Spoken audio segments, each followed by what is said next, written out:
I did want to let you guys know something. Tomorrow night, starting at 5:30, have any of you guys done the Art Connect thing in St. George? The first Friday of every month at the St. George Art Museum, there is a group that meets where it's a chance, if you're a practicing artist, regardless of the medium, it's a chance to just connect with other artists and network a little bit, connect with people at the museum, things like that. And every month they try to have somebody else come and talk a little bit. And tomorrow night, I'm going to be talking about the incredible joy of um, intentful looking. So, and you can tell by my face how excited I am. Actually, it's just a way of looking at art, being able to talk about it so you can really connect with either what you do yourself or other artists. And that's what we're going to be doing at 5:30 to 7 tomorrow night at St. George Art Museum. Wanted to get that on the recording so that if people are not here live and do watch the recording, they'll get a chance to go as well. All right, a couple things before we launch into tonight. One is that regardless of whatever grade you get on something, I'll write down what needs to be done so you can get more points, and then you can resubmit it. That's something that we've been talking about since the beginning of the semester. And what's really been nice is that many people have been responding to that. However, I am concerned that somebody may just look at a grade and find out like it's a B or a C and just get upset and give up. I don't want you to do that. If you are missing points, go and see what I said and resubmit what it is. And a lot of the time it's because, for example, accessed on phrases aren't in place, or things weren't alphabetically organized where they should have been. Or I had last semester, a person did some really good projects, but they were not submitted for the proper class. They were taking both the prehistory class and the post-Renaissance class and just had switched the assignments. Rather than reading and figuring out what they had done, they very could have easily just given up to their hands in the air and been really sad about it and accepted a 0 when they didn't need to. And I don't want you guys to accept that if there is, you look on and it's something that you can fix. Sometimes that may be as simple as if you submit an assignment from your phone. Most of the time, Google Docs will not give me permission to look at it through the Canvas system. So you have to submit it in a file that my system will read, like I've talked about in the syllabus, and I have to have permission to see it. So a lot of the times, that's why people miss points. Silly things like that can be easily taken care of. Sometimes too, it's like just the slides make it in the file rather than the voiceover accompaniment. And if you do a PowerPoint, it has to be in a video file, so we have your voiceover to it. So if it's just the slides, that doesn't, for a PowerPoint, that isn't going to do it because you need to have the voiceover component. Sometimes it is forgetting to tack on the last page that has your citations. Again, in alphabetical order, correct MLA format with the accessed on phrase at the end of each citation. So that's something that I've been going through the projects and things like that and grading them. And that's something that I see coming up a lot. So if you're missing points and missing big chunks of points, most of the time, that's the reason why. It's one of those things that just takes a little bit of reformatting and resubmitting. So don't bowl your eyes out. Don't throw a fit. Don't complain to the dean. You can complain to him. He'll just laugh at you. But don't give up when it's something that will take you 15 to 20 minutes to fix to get the full points you deserve. All right? Does everybody get that? All right, good. Now this section we are talking about today is actually one of my favorite for the whole semester. I'm I'm excited about this kind of stuff because I feel the most. This is one of the parts of the world that I feel the most connection to.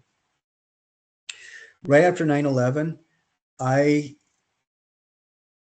I don't know how many of you remember back that far, but or were even around that long ago. But within hours, the entire media machine of North America was screaming to the world that Muslims wanted me, every other American, and all our families dead. When in actuality, 9/11 and the deaths of 3,000 innocent people, including three pregnant Muslim mothers, which is like the worst sin that you can commit if you're a practicer of Islam. But that was perpetrated by 23 individuals. It was not perpetrated by a third of the world's population against myself and everybody else.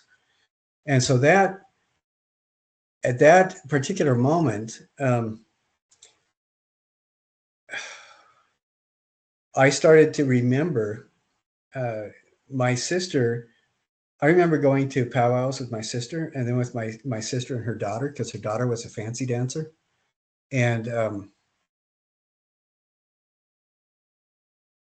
one of the things that our family was heartbroken to discover is that until the mid 1970s, in a lot of the areas around the US, the federal government was still persecuting ghost dances, which is part of the community building spiritual practices surrounding powwows. And this was done for no other reason that I could see as that some people wanted to be a bully over somebody else, because the US in our Constitution, we're supposed to be afforded the freedom to worship how we feel we need to. And when human beings, I'm not going to say human beings, I'm going to say when leaders of human beings make decisions based entirely on an understanding or misunderstanding of their own definition of a group as opposed to who the people actually are, it's very, very rare that that can ever possibly be a good thing. And so that's when I started learning about Turkey, Middle Eastern countries, and this religion, which is the fourth of the groups of people that call themselves children of the book. These are the people that are rooted in, have their spiritual traditions rooted in a monotheistic religion based on the Old Testament teachings. Those four groups are Jews, Sabbateans, Christians, and then the most recent is Muslims. And so when we start talking about Islamic art and stuff like that, I really put myself into trying to learn about my neighbors, my friends, and people who are now my family by learning about them through understanding the context behind their art. It is a really good thing when you find something that you connect to, bring it home and stick it on your wall or on your mantle. It's something that makes you happy. It makes the environment of your home better. But when you can use the art as an excuse to examine context and find out, because this is a manifestation of how people think about who they are. And if you take the time to look closely at the art and try to listen to what it tells you, it's astonishing how much it teaches you about people, about what others believe. And it is astonishing as well to discover that these people that you thought were strangers are very much like you. The only real difference is come down to speaking different languages, wearing different clothes, enjoying different kinds of candy. And that's pretty much it, which is a pretty shallow way to structure a hate-filled difference relationship. And it's interesting. We've talked before a little bit about my own personal observation, and it's entirely anecdotal. I'm not going to say it's entirely anecdotal. There is evidence for it. I just haven't compiled it yet because looking at me, I know that you would be really surprised that I have too much of a social life to use all my time in writing a book. But I just haven't had the time to put that book together yet. But that observation is that when communities work to learn from other communities and work to include other people and work to overcome that sense of fear that comes with otherness and avoiding people because they're strange, when those kinds of communities come together, they develop into societies that produce absolutely phenomenal things. And when those societies get to a point where they stop including people, when they stop opening the door to others, and when they decide that the fact that somebody's not them is all the reason they need to make that person into an enemy, that's when the societies seem to devolve and fall apart. I mean, it seems that seems to go a long way in talking about the collapse of the Mughal Empire in India, the collapse of the Egyptian dynasties, the collapse of Western Roman society, and then 1,000 years later, the collapse of Eastern Roman society. It's really fast, and you look at all the dynasties in China from the Han forward, the same kind of thing happened. The dynasties were strong when people learned from each other, and they were not strong when they didn't. I just think that that's really fascinating. Anyways, so the two groups that we're going to be talking about today are Byzantines and the Muslims. The Byzantines cover a period loosely, maybe 4th century, going to about the 14th century, right around there. Muslim art that we're going to be looking at is going to be covering maybe 7th century to a little bit forward, a little bit more recent than that, but right around 13th, 14th century as well. And so these aren't exact calendar sequences from what we've been looking at before, but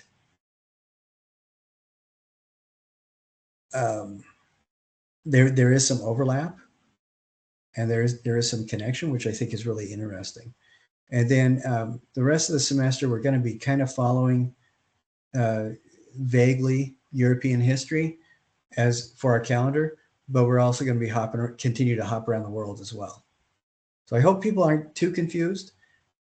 Sometimes things cross-pollinate when people have the technology to visit each other, and sometimes they don't.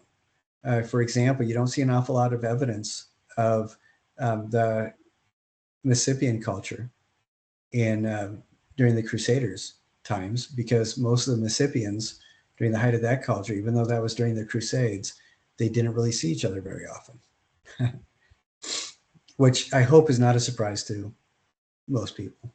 Disappointing that aliens didn't force more interaction between the two groups of people, but not a surprise that it didn't happen. I really hope when I say stuff like that, you guys realize how thoroughly my tongue is planted in my cheek. I love watching the Ancient Aliens shows, but most of the quote unquote evidence that's demonstrated is actually symptomatic of people not finding out what the context is of what they're looking at. Sadly, even though I wish desperately that more of that was true. Anyway, so before we go on, after that little bit of a rant, anybody have any questions? What kinds of stuff do you guys know or are familiar with regarding the Byzantines and Islam? And if you're not sure of anything, that's totally fine. We're gonna talk about it. Okay, I'm gonna move into this. This building was built in the 4th century by Emperor Constantine. Now, even though about 200 years earlier, we get Septimius Severus, who founded London, who was a Black Roman emperor. By about this time, Constantine knew that the Roman Empire was fracturing. We're talking 350, right around there. And so he pulled up stakes. He moved to eastern Italy, and then he moved his palace and his seat of operations all the way over to Turkey, present-day Istanbul, and changed the name of the city to after himself, Constantinople. This is called the Byzantines because this part of the world was called Byzantium. Just like this part of the world is also called Transoxiana. Remember, trans means between or before, and Oxiana is another word for Europe. So Transoxiana is essentially another term for what we would call the Middle East, essentially, from Eastern Europe all the way over to Western India. That whole area is called Transoxiana. And Byzantium was what they used to call the area around Turkey and that part of the world. So one of the first things that Constantine did is start building the largest building that the world had seen up to this point that survives. This thing is gigantic. It is huge. And after he built it, it burnt down, and it took another 150 years before they finished rebuilding it again. But this thing is incredible. It was gigantic.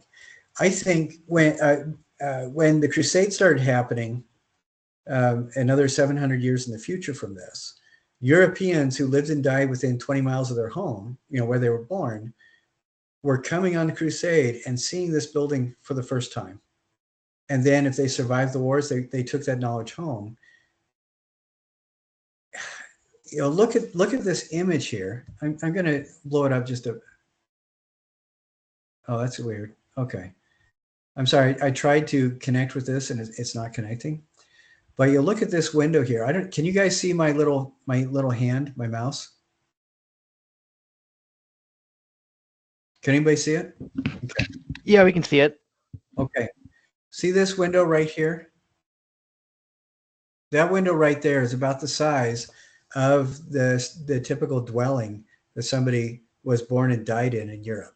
That window. And so when people started coming back from the Crusades, is it any wonder that that's when all this technology blew up and we get all the cathedrals being built and stuff? I mean, it's astonishing to me. People literally saw something that they knew was impossible, but people had made it anyway. Looking at this building, what else do you kind of notice about it? The architecture of this building, does it remind you of anything?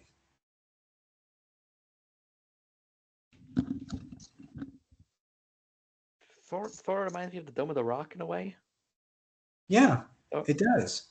It's and like the central dome and four pillars around it is, I guess, kind of like the Taj Mahal, but I'm gonna look up when the Taj Mahal was built. Yeah, the Taj Mahal was built about 1,000 years built much later than this. Right. But you're right. There are other connections there. And the reason is because this building that was built and then rebuilt centuries before Islam came into the scene hit such a chord with visitors that it informed the architecture immediately of all of Islam. Every Muslim architect, in one way or another, started referring to this building once they had seen it.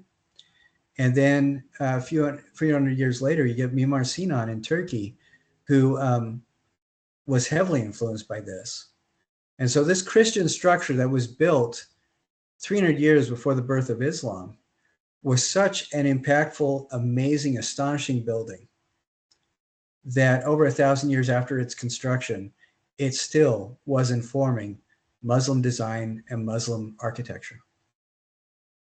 And it's a Christian building. I think that's pretty astounding. This is the part of the world that we're talking about.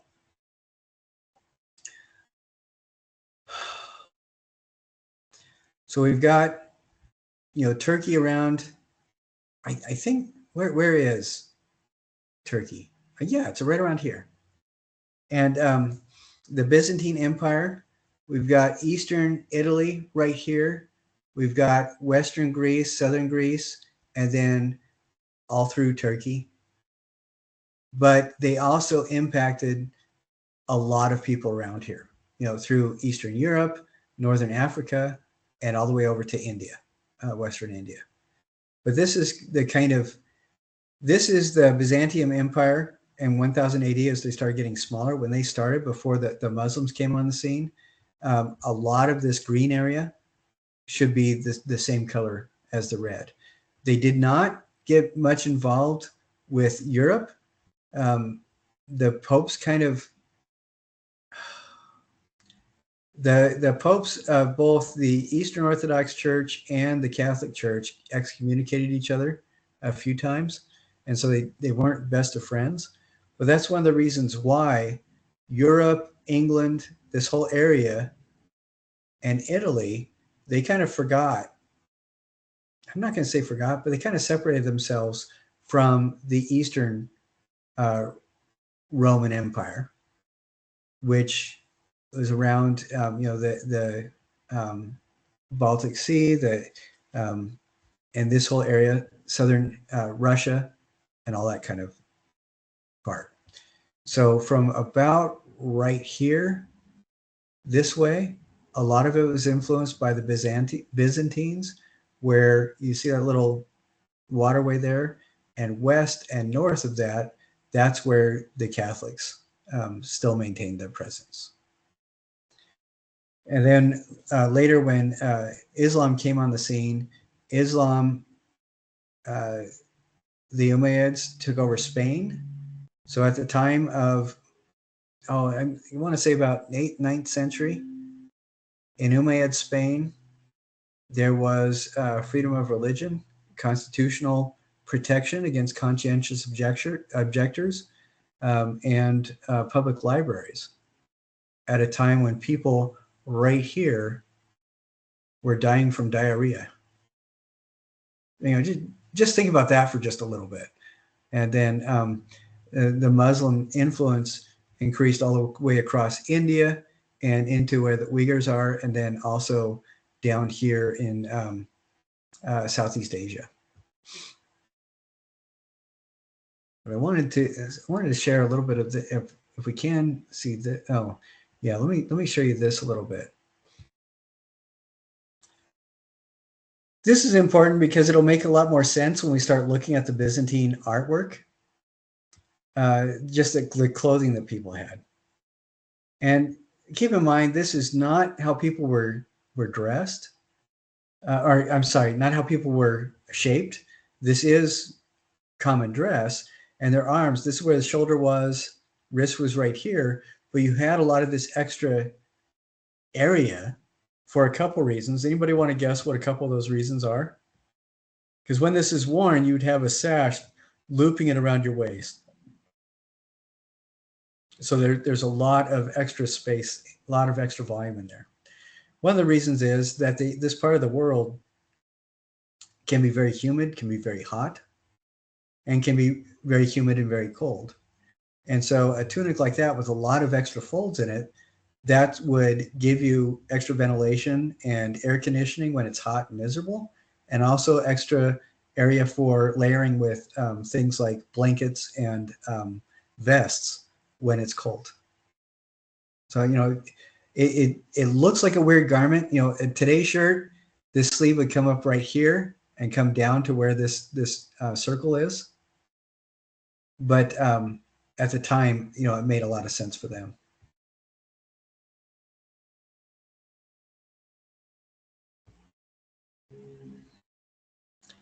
Now this piece is it's basically like a favor, a bit of a scarf. And a lot of the times, stuff like this was either really delicately hand woven or embroidered. So that demonstrates an awful lot of skill and a lot of time for somebody. But that's just a couple things to look at that I thought were interesting.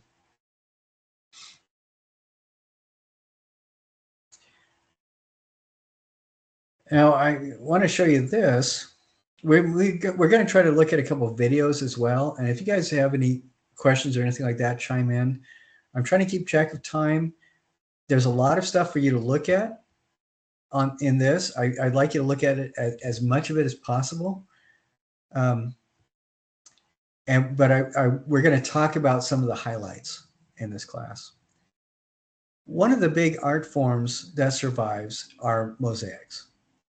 And there's several really beautiful mosaics in Italy, but also in Turkey that survive from this time period as well. Now, that building that I showed you at the very beginning, it's called Hagia Sophia, or the Wisdom of God, or Holy Wisdom. And it was, after 1350, it became a mosque. No, after 1530 about, right somewhere around there, it became a mosque. And over time, a lot of the mosaics that were inside of it, that the Christians had put into it, were taken off. Does anybody want to hazard a guess as to the only people that survive that are still in it, in a functioning, practicing mosque? And it's one of the very few in the world that still has this. Anybody want to guess?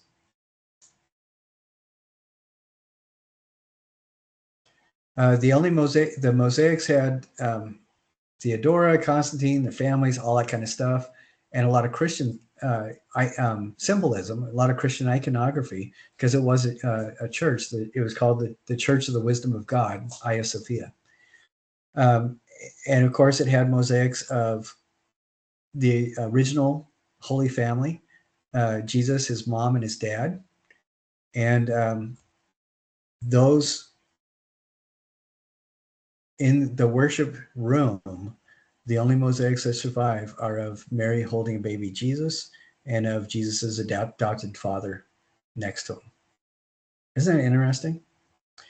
When the Prophet Muhammad purified the Kaaba and took out all the pagan icons, the only thing that he kept in it was a painting of Mary holding the baby Jesus, because he felt that was the only thing that was reverent enough and special enough to remain in the Kaaba. The Kaaba, of course, is a big black cube in the middle of Mecca that Muslims, when they go on Hajj, they have to walk around it several times as part of the proceedings. So we're going to talk about the mosaics. If I can get back to this, hold on a sec.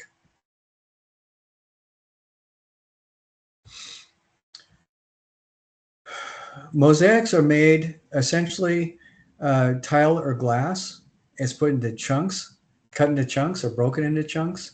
They are attached to something with cement, and then essentially tile grout is put in between the pieces. What makes these really amazing is that by this time, the Romans had already been working with glass for centuries. If you guys go to the Getty Museum websites, you can do a little bit of searching, and you can find where the Getty Museum is training people around the world. Generally, they're going to be, a lot of them are from North Africa, to curate these old Roman mosaics. And these mosaics are made, sometimes they will cover huge areas, like bigger than the floor of your entire house, but they'll be covered with little pieces of glass that are each about the size of a pencil eraser. I don't know. That dates me probably too much. Aubrey, have you ever seen a pencil eraser? Okay, so you guys aren't too young. Okay. But what is really fascinating about these is a technology that was developed that was called tesserae. Have you guys heard of that term before, tesserae? It's usually used in multidimensional math. But what's that, Mark? I was about to say it sounds like tesseract, so they also use a multidimensional math, so yeah.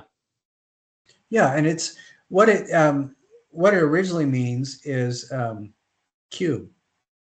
What they would do, they would take translucent or clear glass, chunk it up into cubes, and then on one of the faces of the cube, they would apply gold foil typically. And these cubes are about maybe 1/4 inch to 1/2 inch on a side, maybe. And they would glue the foil side against the wall. And that was one of the reasons why a lot of these were destroyed over time, because people were trying to harvest the gold. So, in the robes here of this person, the mantle, the halo, back behind these people, the yellow color does come from gold. And sometimes it was gold and then the glass itself was colorized. But gold was used because it can be pounded incredibly thin. But then when it's applied to the glass and the glass is put up, if you consider the technology for light sources, what do you think would happen when knowing that the backside of all these glass pieces are now reflective with gold?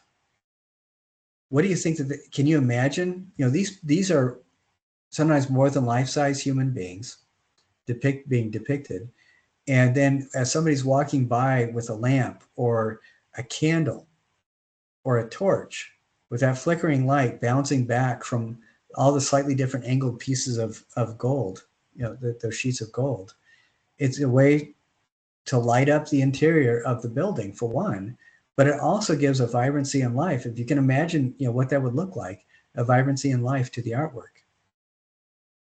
And we looked at that tunic a little bit. Can you kind of see a little bit of where that kind of fits in to this? I mean, this guy, he has the belt on right there, tucking the tunic in. This guy, it's a little bit looser. There's a belt there too. The queen here has cloaks and everything like that, but you can kind of see the clothing, how that changes the figure a little bit. It almost hides everything but the feet. And I think it's really kind of interesting. But what we're going to be talking, and I want you to go through history of the Byzantine Empire, and Smart History gives an introduction to Byzantine art, and it shows the part of the world where it's at. We looked at this building again. What's the name of this? Anybody? Come on, it is the most important thing we're going to be talking about today. I'm going to say it wrong. You said it was the Hagia Sophia. The Hagia Sophia. That's right. The wisdom of God. Excellent. Now, I want you to look at these faces and look at what's going on here. And we'll return to this quite a bit. And there is a certain consistency. Look at, particularly, this is Mary. Who's she holding? Anybody? The baby That's Jesus, Jesus. who looks very That's right. old. That's right. Mhm. And what are these? Halos. Yes, exactly. And this will come back, and we'll come back to that in just a couple minutes.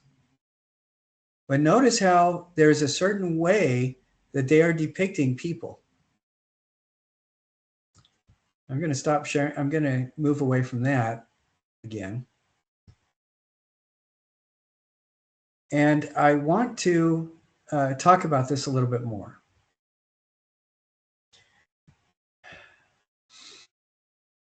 And you can kind of see this a little bit. This is a little bit later than that earlier stuff, but we can see some of the same kind of thing going on. There is a very specific way the human form is being shown. Hands are kind of stylized. The body almost disappears. We have a head with really strongly featured eyes, and we have feet, but the body is relatively unimportant. And there are reasons for that. Who's this going to be? You can read down here, but try not to. But who's this going to be? That's Jesus when he was still brown. Right. And we know it's Jesus for a couple of reasons. What is this around his head? A halo? Yeah. That's right. Now, we can't get a lot of features out of this. It tells you what it is right here, but we can still kind of know that this person is important because this is around the head. What's around this head? What's this? Halo. A halo. Now you look at around Jesus, you have, and sometimes other members of the Holy Family too. But right here, you have these three rectangles. What do those three rectangles imply? To the cross, crucifix. The cross. So around Jesus, it looks like the halo has a cross inside of it. So if you just found this in a field, you knew it was from Byzantium somewhere, you'd know that this was a holy person because of the halo, regardless of there's no features left. But because of this, the jeweled cross, then you'd know which holy person is this. Who's the holy person?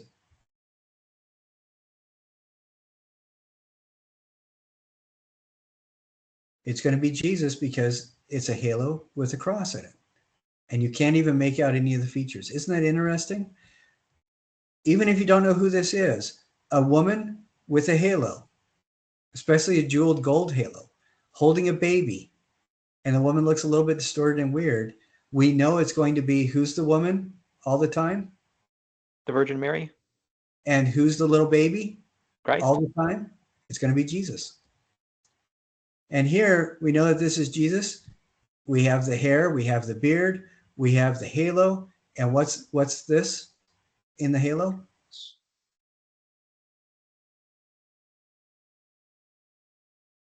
Sort of looks like a cross. Yeah, it's a cross. This is I'm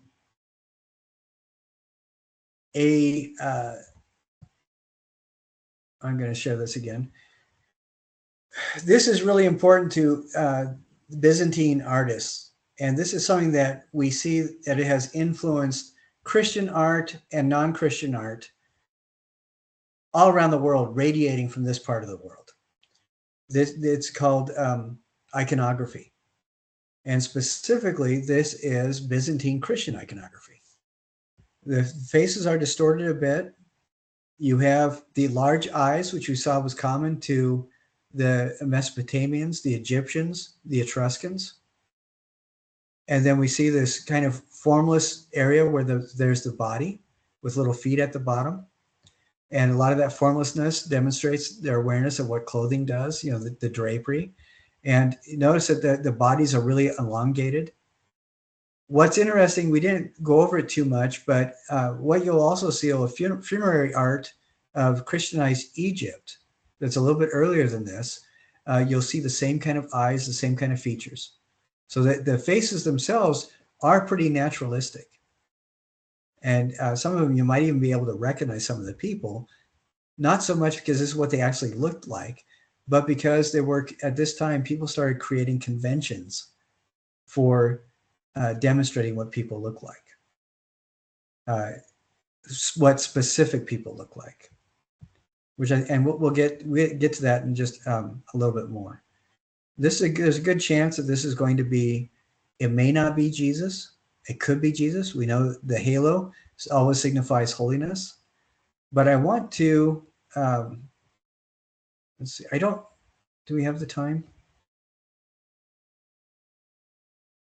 Okay, I do want to watch this video. It's about a 4-minute video, but this is why it's important.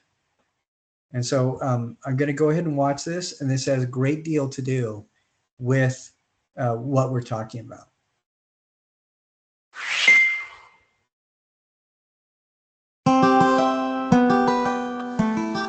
Hello, my siblings in Christ. I'm Boyan, and today I will give you, for free, a lecture from my iconography masterclass. Okay, there's no such thing, but I will show you how to read icons. A lot of icons tell their own story, but first I will explain some of the basic symbology of iconography. This is the first part in the series. Before we start, let me reintroduce Simeon, the new strawman, for a second. Icons are idols. Why do you pray to icons? Why doesn't the Bible tell us to make icons? Why are you praying to dead people? These will all be addressed in later videos. Now, for all of you who have remained for the lecture, we will start off with the most important element of an icon. And no, it's not the halo, it's the inscription. Yes, the sole mandatory, as it were, element of the icon is the inscription, a writing that tells us what event is depicted or who is the person on the icon.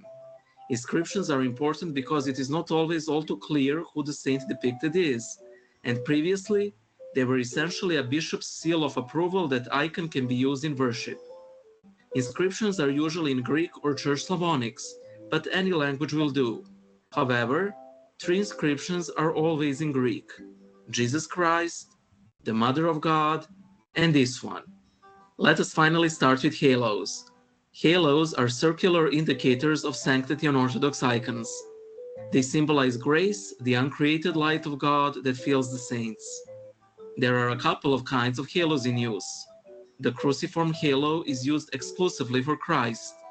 Within the cross, you'll see these Greek letters, which mean I am or He who is, depending on the translation. The arrangement of letters varies between Greek and Russian icons. Plain circular halo indicates a saint. However, on a large group of saints, it may be omitted. This is usually the case with apostles around Christ. Occasionally, you'll see a triangular. Okay, I want to stop this just for a second. When we look at this image, right around here, we have a cup. I'm sorry, I can't get rid of this thing. Hold on a sec. Let's see if I can get rid of it. Omitted. This is There's a button. It's on the right. It's the box with 2 C's in it. Left, that one right there. Okay, thank you. Okay, who is this? From what we just talked about. We know it's a saintly person. It's Jesus? Yeah, it's Jesus, because the halo has the cross in it, and he's the only one. Now, here's why did the artist do this right here? Notice that this halo is identical to this one. Why is this halo right here behind a cup? That's the Holy Grail, Jesus chalice. Yeah. When in the wine and bread of the sacrament is supposed to represent the body and blood of Jesus Christ, so for all intents and purposes, it is functionally the same as the body of Christ. So if the chalice has a halo, it's going to have a halo that's identical to the halo that Christ has. Isn't that interesting? And there could be 15 cups on the table, but we would know which one is the sacramental cup because it's the only one that has a halo on it. Anyways, okay, we're going back. Is usually the case with apostles around Christ. Occasionally, you'll see a triangular halo used on the icons of God the Father. Depicting God the Father on icons is uncanonical, which is a nice way of Orthodox saying that something is forbidden, because no man has seen the Father. These icons are always a Western influence on Orthodox iconography. However, when Orthodox depict the Ancient of Days, we depict pre-incarnate Christ as an old man. These shouldn't be confused with icons of God the Father. One special type of halo is called aureola, which is a large circular halo that indicates a particularly powerful manifestation of God's glory. It is prominent on the icons of Transfiguration and Ascension. As a side note, a smaller aureola is sometimes used as a halo for canonical depictions of the Holy Spirit and the uncanonical depictions of God the Father. An almond-shaped aureola, called the mandrola, is prominent on other icons, such as Descent into Hades or Dormition of the Mother of God. Now, why are icons painted the way they are? Why are they stylized as opposed to realistic? See, on icons, spiritual reality takes precedence over historical reality. Who Christ is far more important than how he looked or what clothes he wore. On a truly realistic painting, Christ would be just another pretty face in a crowd. I hope you liked the first installment of our masterclass.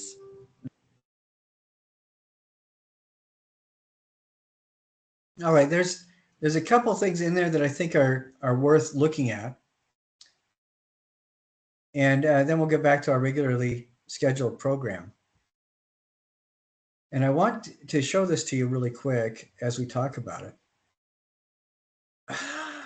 For Eastern Orthodoxy Christianity, it was very important that saints that have the particular traits that you need access to, that they have, that you know who they are.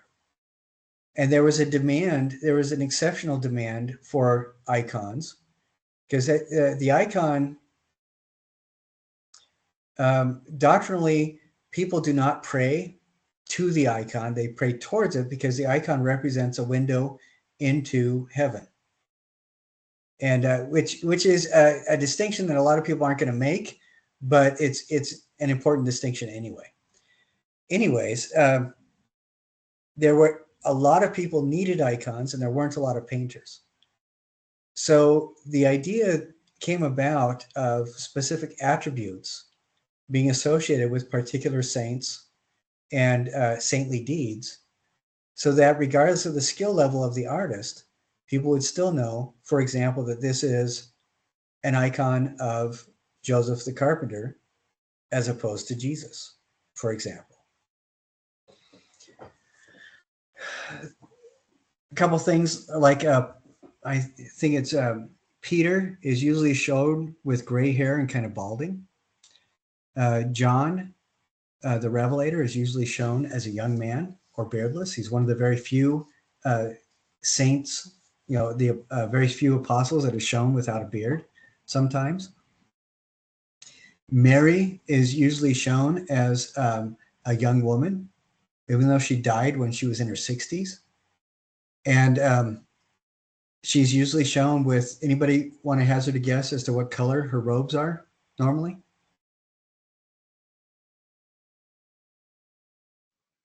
I think they're normally blue. Yeah, exactly.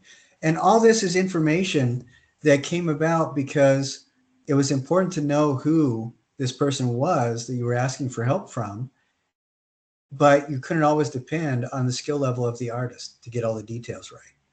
And like was said in that video, the historical accuracy was much less important than the spiritual accuracy. And these are important points, and they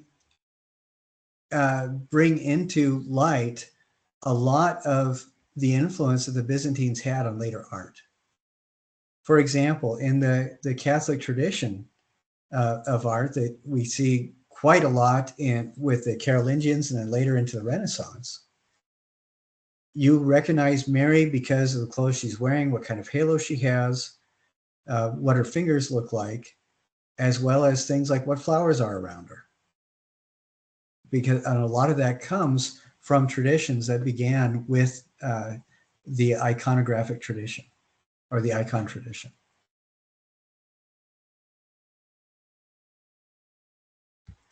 So, and we're looking at this. This right here tells us the name of the saint, who's also a king. And it's Maximus or Maximinianus, but it means the king, and this is Justinian. We know who it is because of the style of crown that he's wearing, the halo that he has, and the different clothing that he wears. And this bowl, he's holding this. It is a bowl that is important to being able to perform the sacrament, but it also is a sideways nod, implying that he is supported by the one who allowed for the chalice. So this is not necessarily supposed to be the Holy Grail, but the fact that he's holding it means that he has a halo, means that he is worthy to perform the Eucharist, and it also is implying that he has some sort of connection with the Holy Grail. And we can get a lot of information from this just because of our knowledge about icons and how people used icons to communicate information very quickly. Now, we're going to go through stuff pretty easily. Can you guys see the Byzantine architecture? Can you guys see that? Okay. Again, this is Hagia Sophia, very important building.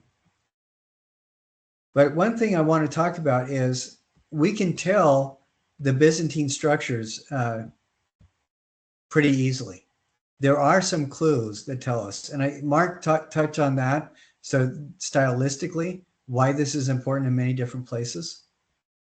And then, but there are some physical attributes that unite Byzantine architecture as well. And so I want you to look at these. There's some short videos and a couple articles that are really good that talk about this. In fact, we're going to go to one of these articles and we're just going to go through it fairly quickly. Again, Hagia Sophia.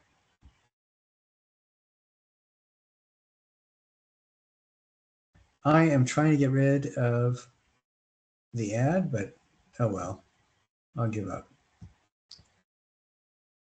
So this talks about the Byzantines again. We've seen this before. It is important. Some of the mosaics that we see are from Turkey, but a lot of them are from Eastern Italy. And this is from Ravenna, which was part of, it was the western expanse of the Eastern Rome. So at one point, this is how much land they controlled and covered, but it dwindled down fairly quickly. Anyway, so when we start looking at Byzantine architecture, I want you to look at this and compare this to that image that we saw of the Hagia Sophia. And I'll pull that up again, and we'll just flick back and forth. Notice this overall structure. And then notice this overall structure. There's a couple of things that I'm going to point out, and we'll see that this shows up in quite a bit of other things. One is you will see a central dome, or in some cases, the dome is replaced by an octagonal tower with an octagonal prism on the top. And that takes place of the dome. Octagons were used for a long time to bridge the weight of the dome to the more square structure of the rest of the building. And an octagon is used because of that symbolic reason for, or symbolic use of distributing the weight. The octagon represents also, for Christians, the bridge between humankind on the planet's surface and God in the dome or arch of the sky. And so what one individual do you think the octagon most fits in Christian iconography? Jesus Christ. That's right. That's right. And what's interesting is that this idea of using shapes to kind of communicate those lessons is used in a lot of other cultures still quite a bit. And one of the other common uses for an octagon is in Islam, except, and the octagon still represents that bridge, but in Islam, that bridge has become the Quran, a book, which is interesting. So anyway, so we have this central dome or octagonal prism. Notice that if we look at this, the weight starts being distributed out by cascading forms. A lot of the times they're going to be domes and half domes. And in this particular construction, instead of domes and half domes, there are arches and smaller octagonal places and some towers. Another thing you're going to see is this kind of arch. It's called a Roman arch. It's a half circle arch. These kind of buttresses are used to kind of redistribute the weight in this particular instance of the building. But if we look at this instance of the building, those buttresses are replaced with domed structures. And you can still kind of, it still feels kind of like a mound, a pile. Another thing we're going to see is this roof line. Does anybody remember what that particular angle is for the most part? It's that Roman roof. Is it the Pythagorean one that we talked about with like the Romans and the Greeks? It's borrowed from the Etruscans, and it is, but you're right, it's the 22.5 degrees is what that angle is. So yeah. This is kind of an interesting thing. This is based on a Greek column idea, but it is there's a whole history behind why that is. This ionic column head is changed to the way it is. We won't get into that too much. But this is early Christian type stuff. This is a basilica type structure. And then this is the Byzantine type structure, where you have a central dome where the weight is distributed as it goes out, and you have a lot of these half-round arches. And when we start seeing examples of Byzantine buildings, this is the Hagia Sophia again from a different perspective. And you see on the inside what's going on here. But then as we start seeing other buildings, other churches, you get more and more. Well, this is not the same kind of thing, but you still see the echo of the Roman arch in there. This is another Byzantine building where you have, this has a couple principal domes. We still have that main dome idea with smarter, shorter domes coming out around it to support the weight. You still have the half round Roman style arch, and this image doesn't have it, but around over on this side, you also would see that Etruscan inspired roof line. And then you get castles too, but I'm kind of shying away from that a little bit. This is a monastery that doesn't fit that model as readily as the other churches that we see, but you still have that octagonal tower that represents the center, smaller things piling out around it, so it gets shorter around to the edge, and you have the Roman style arches as well. This really doesn't fit because this is straight out of Egypt, completely different thing. And this is a really good one. This is another Hagia Sophia, another Wisdom of God. This is from Karkatas, which is another place in Turkey. But I want to show you this, and I want to look at this one again, and so you can see the similarities. Where we have, in this case, it's not an octagonal tower. I think this has 16 sides on it, but you also see the Roman arch again, and this is the center. And it kind of cascades down with smaller buildings. You have that 22.5-degree sloping roof here, and again right here. You have the half-round arch, have the half-round arch, again, same kind of thing. But this is a building that seems pretty common to a lot of these kinds of churches. Monasteries were more, a lot of them were built more like defensible areas than the castles. But I just get more excited about the church architecture. Oh, I'm sorry. You couldn't see any of that. Nobody said anything. Okay. Central dome, Roman arch, 22.5-degree slope, Roman arch, smaller buildings on the outside edge, bigger dome in the center. What's fun is that I thought I might have been crazy and been the only one that couldn't see it, but I was noticing all of those features in the Hagia Sophia as you were pointing them out. So it actually worked still. Yeah. Okay, good. Well, and these are, thank you for the save, by the way. This is another example of the same kind of thing. Now, looking at this, it isn't immediately apparent that it's the same kind of architecture. But from what we were just talking about, what are the things that are similar? What do we have here? Okay, now I can't see it for real this time. I'm sorry. Okay, what do we have here?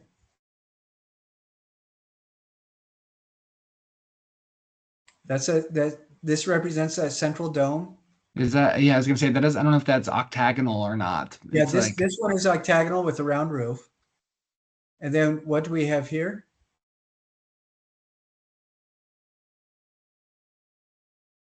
It's the Roman style roof line with the 22.5 degrees.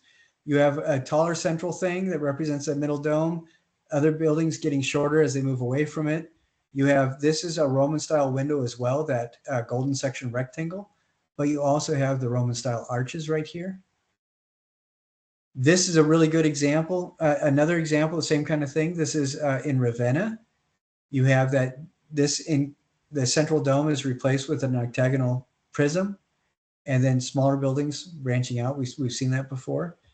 This is a cistern, and one of the ways we know that this is Byzantine is because you do have the Roman style arches, but it is much bigger than an empty room built by that survived from a lot of the Romans. So it's more recently constructed. And you see that this kind of brickwork right up here in the ceiling that is consistent with Byzantine style of construction. This is a good example. We've seen this before, Monastery of the Pantocrator. You have, this time the central dome is right here, and then smaller buildings kind of cascade out around it. You get arches in these cutaway views right here, these insets. And right here, you can't really see it because we're looking at it right on the edge, but this is that Roman style roof right here and right here and right here. This is the other Hagia Sophia in Trabzon, Turkey. Same kind of thing. We saw that before. I really like this one. This is the Love of Irene, the Hagia Irene, or it's actually pronounced Hagia Irene is how this is pronounced, but it's Hagia Irene. And you can see that same kind of thing. This has a central dome, like in the Hagia Sophia in Istanbul. We have the big Roman style arch. We have the Roman style roofs right here. We have Roman style arch windows right here. Big central dome, smaller buildings cascading around it to carry the weight, kind of thing. Blah, blah, blah. That is a very quick rundown of a lot of that Byzantine style architecture. But if you saw it and it was a Byzantine church, do you guys think you'd know what to look for? What are some of the traits? Give me like 3 different traits that we can look for in Roman style and Byzantine style architecture. Central dome. Central dome, or Roman if it's not central archways. dome, what's that? Roman archways. Yeah, Roman archways. If it's not a central dome, what do they replace the central dome with? The octagon. Yeah, the octagonal tower. Excellent. And what's another feature?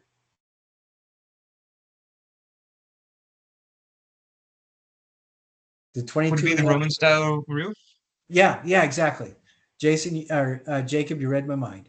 That's exactly right. Now this is interesting. This was built in the early 8th century, Umayyad Mosque in Damascus. And what's fascinating about this to me is that this was built 200 years after the reconstruction of the Hagia Sophia.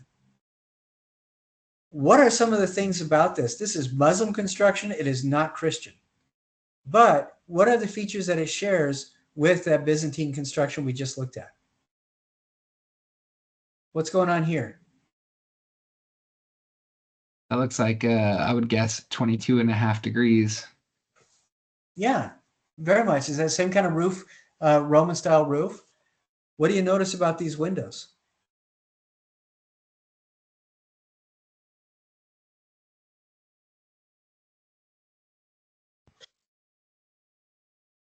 The same kind of Roman archways that we were looking at on the others. Yeah, exactly.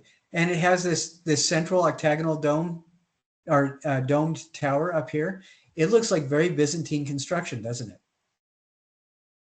And what is fascinating to me is that when Muslims started building, a couple of the things that they would do is they would repurpose buildings that they found. They would reuse the rubble that other people were trying to throw away. And when they fell in love with spiritual architecture, they used it. They ran with it. So this is designed by a Muslim architect, but based very heavily on that sacred architecture we saw by the Byzantines. So there's a couple articles, a couple little short videos about to give you a little bit of background around Islam. And this is some of the stuff that I came across, but to hopefully give you a little bit of background. And here's an image of the Dome of the Rock. And just like Mark was saying, it looks very much like it was influenced by that Byzantine work, doesn't it? You see a lot of those same kind of things going on. And this was built in the 7th century, last part of the 7th century. So it's a very Muslim building, but you have references to Roman-style arches. You have references to the octagon, the central dome, and the smaller structures around it to support the weight. Isn't that fascinating? But there's some very different things that are going on. And one of the things is the calligraphy that we saw in the Hagia Sophia was added later by Muslims. There wasn't any Arabic calligraphy that was in the original construction by Constantine or the later reconstruction by Justinian. And I talk a little bit about that to give you background up here, but I wanted to share something with you. I don't think I want to necessarily I think it would be okay to watch this. I think it would be just fine. Eric Brogue is a gentleman that I actually interviewed a number of times. I write for a couple Muslim magazines, and he was one of the people I wrote some stuff for one of those magazines, because he's a very much European man, very much not a Muslim, and he is considered one of the foremost experts in the world of Islamic geometric design, which I think is very cool. So this is about 5 minutes, and I think it'll be worth watching it. So, if you guys are watching this video after and YouTube makes me edit it out, it'll be the first time that YouTube has done that, but make sure you watch this particular video. And I'm going to share this. It's right here. The complex geometry of Islamic design is a video we're watching, in case your YouTube does not allow us to see this in a recording.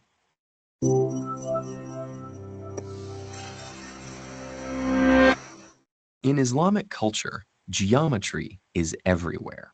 You can find it in mosques, madrasas, palaces, and private homes. This tradition began in the 8th century CE, during the early history of Islam, when craftsmen took pre-existing motifs from Roman and Persian cultures and developed them into new forms of visual expression. This period of history was a golden age of Islamic culture, during which many achievements of previous civilizations were preserved and further developed, resulting in fundamental advancements in scientific study and mathematics. Accompanying this was an increasingly sophisticated use of abstraction and complex geometry in Islamic art, from intricate floral motifs adorning carpets and textiles to patterns of tilework that seemed to repeat infinitely, inspiring wonder and contemplation of eternal order. Despite the remarkable complexity of these designs, they can be created with just a compass to draw circles and a ruler to make lines within them. And from these simple tools emerges a kaleidoscopic multiplicity of patterns. So how does that work? Well, everything starts with a circle. Now, I want to give you a little bit of background. This is something that you see in a lot of Islamic art, buildings, just Islamic visual texture in general. And there's a couple of reasons why this was used.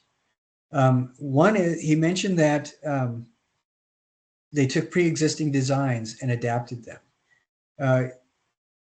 Islam was one of the more successful religions in the history of the world, just because, and I'm saying that because a lot of people's lives dramatically changed and it spread very quickly. And what is interesting to me is, well, our ancestors, most of us have ancestors that came from Europe during the time when our ancestors had a literacy rate of less than 20% in the Islamic world, that was almost the exact opposite, where the literacy rate was closer to 80%, which is very interesting. Well, my ancestors were dying of diarrhea because they didn't clean their food properly. People at the same time in history in the Islamic world were aware of things like infections and the importance of cleaning things. Medical science had already, in the Islamic world, had already discovered why things like cesarean sections worked and had a high success rate with cesarean sections. You know, it has been used through history. That's why Roman emperors were named Caesar. The first Caesar was not the first Caesar, but Octavius Caesar was born with cesarean section. So, you know, Romans were aware of it. But in the Muslim world, the survival rate was astronomical for things like that. And a couple of the reasons for this is that in the religion of Islam, your responsibility as a human being is to build something more than what you came to it as. So, and this is something that human beings naturally do, but it's encoded into the orthodoxy of Islam, which where you are charged with building, constructing. So other people's garbage would be repurposed. Other people's patterns would be repurposed. And the reason why geometry is used is because there is a very conscious awareness that truth should not be just handed to you and should not just be accepted by you, but needs to be discovered and learned. And that's why a lot of our understanding today in the contemporary world about science and how science relates, our understanding of the social sciences, how we apply critical thinking, were codified by Muslim writers because they felt that if it was true, you should be able to verify it and validate it through experimentation. So how this comes relates to geometry is because there was a certain purity to math that Muslims discovered, and they felt that math was a way of exploring truth. And so both science and math were very important. And a good way to share that without somebody needing to understand math is through geometry. So previous design motifs, like for the Romans, Greeks, and ancient Egyptians, were adapted in a model where geometry was used as an expression of the faith. It also meant that served to communicate the idea that everything fits somehow. We may not understand how it fits, but everything does fit, and it's all part of a bigger pattern or plan. And that's why that so much interest was, or so much energy was put into exploring things like pattern and the math of pattern. So back to our regularly scheduled video. The first major decision is, how will you divide it up? Most patterns split the circle into 4, 5, or 6 equal sections, and each division gives rise to distinctive patterns. There's an easy way to determine whether any pattern is based on 4-fold, 5-fold, or 6-fold symmetry.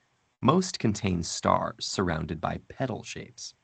Counting the number of rays on a starburst, or the number of petals around it, tells us what category the pattern falls into. A star with 6 rays, or surrounded by 6 petals, belongs in the 6-fold category. One with 8 petals is part of the 4-fold category, and so on. There's another secret ingredient in these designs, an underlying grid. Invisible but essential to every pattern, the grid helps determine the scale of the composition before work begins, keeps the pattern accurate, and facilitates the invention of incredible new patterns. Let's look at an example of how these elements come together. We'll start with a circle within a square and divide it into 8 equal parts. We can then draw a pair of crisscrossing lines and overlay them with another 2. These lines are called construction lines. And what do you notice about where these lines intersect? They're not arbitrary, are they? Like this one goes from this point through this point and continues into the square. And that's one of the important things about Islamic geometric pattern, is that there are always intersections that the lines have to go through. What is kind of interesting to me is you can tell, like in Assassin's Creed, the game designers are usually really good about following through with historically appropriate pattern development, and other things like I don't know, Big Fish Games. See some of their original things that are trying to mimic that. The designers aren't always aware of those kinds of elements. So I just think that's kind of interesting. And by choosing a set of their segments, will form the basis of our repeating pattern. Many different designs are possible from the same construction lines, just by picking different segments. And the full pattern finally emerges when we create a grid with many repetitions of this one tile in a process called tessellation. By choosing a different set of construction lines, we might have created this pattern, or this one. The possibilities are virtually endless. We can follow the same steps to create six-fold patterns. By drawing construction lines over a circle divided into 6 parts and then tessellating it, we can make something like this. Here's another 6-fold pattern that has appeared across the centuries and all over the Islamic world, including Marrakesh, Agra, Konya, and the Alhambra.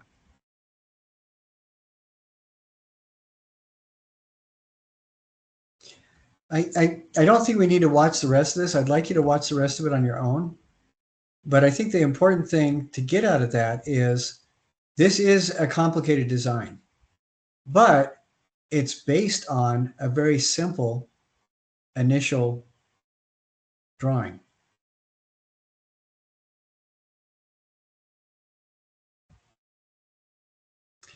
And I think that's the big point I wanted you to see with that. But is that interesting to you? Is that, I mean, because then when we go back and we look at something like the Dome of the Rock, let's see, I'm going to pull up that picture again.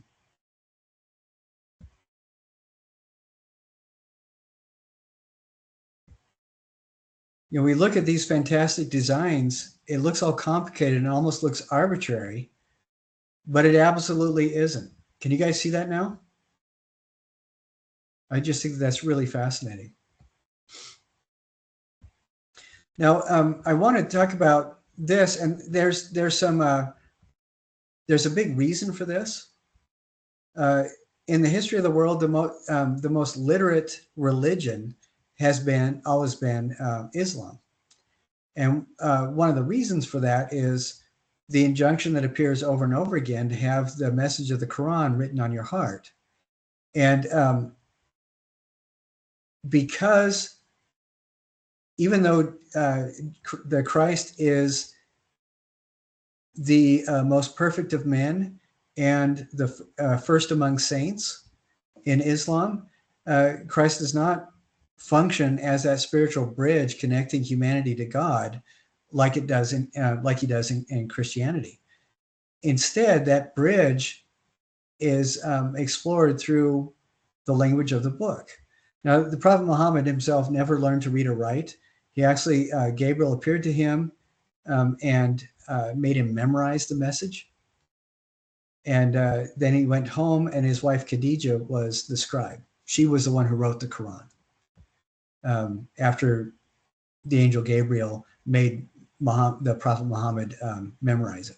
But the language arts are very specifically important to the religion and much of religious activity and much of political activity.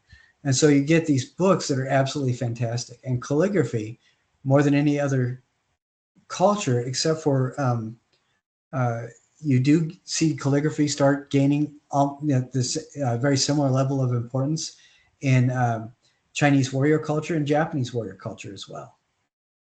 You know, it fantastically important. And then you also get the graphic novel that shows up in Mughal India quite a bit. And you look at the way that the this is used to house the calligraphy, and it's used to share stories in Mughal India. And it's fascinating to me that, 800 years later, this has influenced pop culture in the West. And here we see a wood parquetry that is reached incredible heights in India and further west, in large part because of Islamic geometry and that the beauty found by Muslim builders. Not just Muslim builders. In Turkey, some of the most accomplished builders and craftspeople for Muslim consumers were Armenian Christians and people from elsewhere in the world who came there and adapted their talents for the what the market was demanding. So it wasn't just Muslim builders; it was people from all over the world that did this. And I do want you to watch this. Ibn Arabi, he talks a little bit about the spiritual structure of human being, but when you look at that, keep in mind that Ibn Arabi is one of the people that really helped to define later on European philosophy, which is really kind of interesting because there was an awful lot of cross-pollination. And this botanical design, we look at this. Can you guys, can anybody see the geometric design behind this? And if you do, is this 4, 5, or 6-fold pattern? I'm going to guess 4-fold because it's like something that looks like a 4-pointed star in the middle. Yeah, absolutely. And here's the center. If you draw a line through the center of this lotus and the center of that lotus, you can see, and then right in between, right through here, you can see how the pattern is repeated.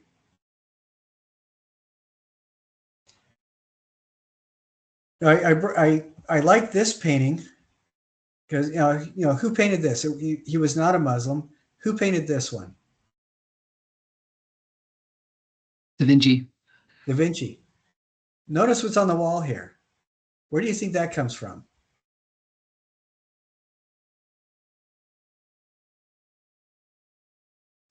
This is actually a simple take on a Persian design. It's a design that comes out of the lands of the East or the Muslim lands. It's put in there for a couple reasons. One is to identify Jesus as living in the faraway fantasy lands of the Middle East. He was in Jerusalem.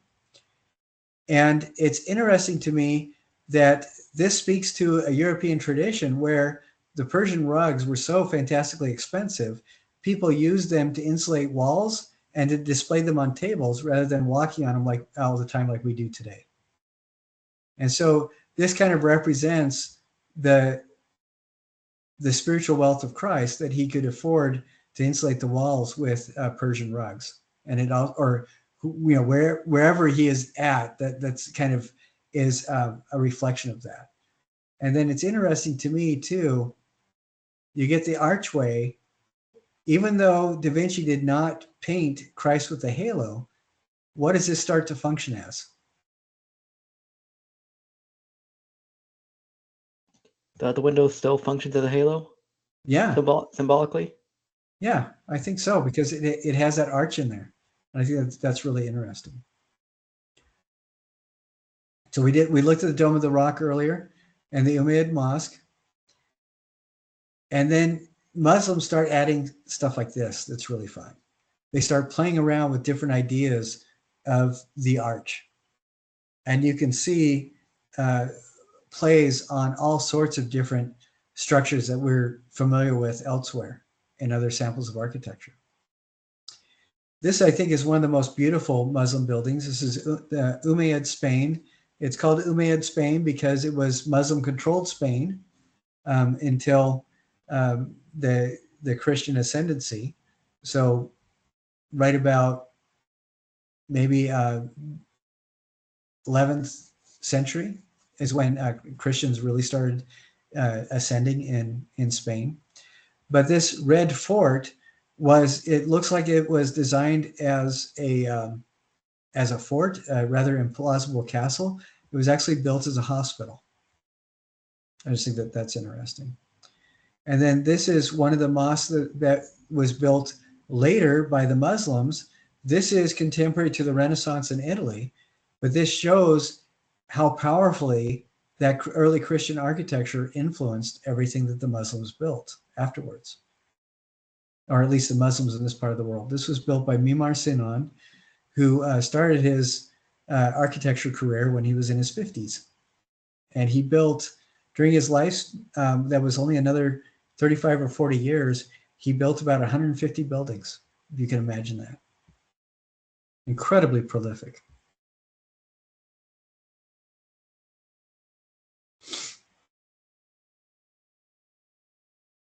So that's what I would like you to do is click on those links, watch as many of those videos as you can, and try to get a feel for this stuff. We just touched it briefly, but in the future stuff that we look at, dealing with the Carolingians and other European builders, you can really see how much that Byzantine and Islamic geometry influenced their work as well, which I think is really fascinating.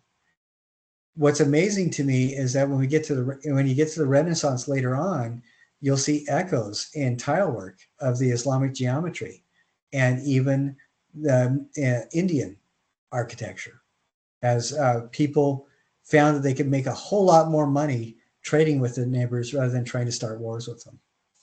But that's when you take 2720. Any questions or observations from some of the stuff that you saw? Keep thinking of the Picasso quote that good artists borrow and great artists steal, because there's so much borrowed imagery and so much, it's like there's so much that's just sort of like they're learning from each other, and it's too hard to reinvent the wheel, so they're just sort of borrowing it. Yeah, and I think it's evidence of cross-pollination, and like you said, borrowing. And it's interesting to me to see how thoroughly it gets repurposed. When the Crusaders returned after seeing Hagia Sophia, that's when you start seeing Gothic architecture building the cathedrals. And it isn't a direct physical correlation that's visual, but I think that the returning Crusaders knew that human beings could build stuff that big, and it inspired the Europeans to keep building taller and taller. And I think that's until you get to Ulm Cathedral, which before the 17th century was the tallest structure in Europe, which I think is just amazing. Any other observations or any questions that anybody has?